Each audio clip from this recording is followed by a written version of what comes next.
Énième procès contre les cyberharceleurs de la jeune Mila. 13 ont été condamnés, 13 sur des milliers, mais c'est mieux que rien. La jeune Mila doit vivre recluse dans son propre pays.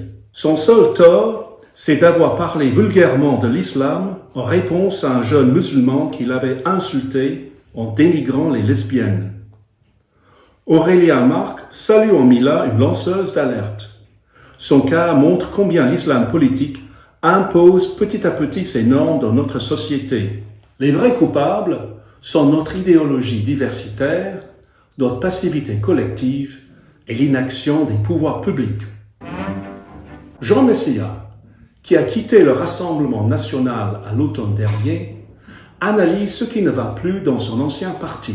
Affirmant qu'il ne règle pas ses comptes personnels, il maintient que 9 années de dédiabolisation ont mené ce mouvement politique dans une impasse. Le parti n'aurait pas convaincu l'électorat qu'il était capable de gouverner. Il conclut.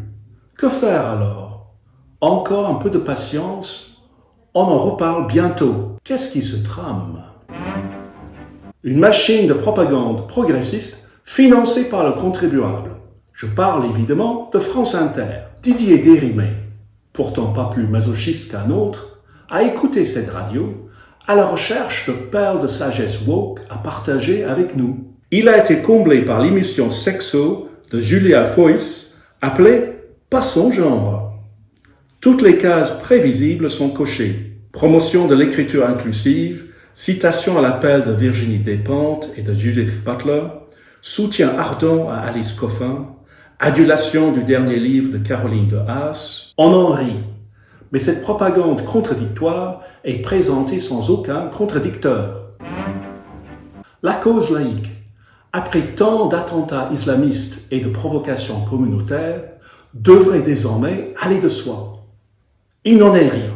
Les apôtres de la laïcité ouverte, autrement dit du sabotage de la laïcité, sont à l'œuvre. Jean-Paul Brigelli a analysé les premiers textes produits par la Vigie de la laïcité, la nouvelle association de Jean-Louis Bianco depuis son exclusion de l'Observatoire de la laïcité. Leur objectif, miner le projet de Jean-Michel Blanquer pour former les enseignants à la laïcité. On dirait que la Vigie est tombée à l'eau. Régional.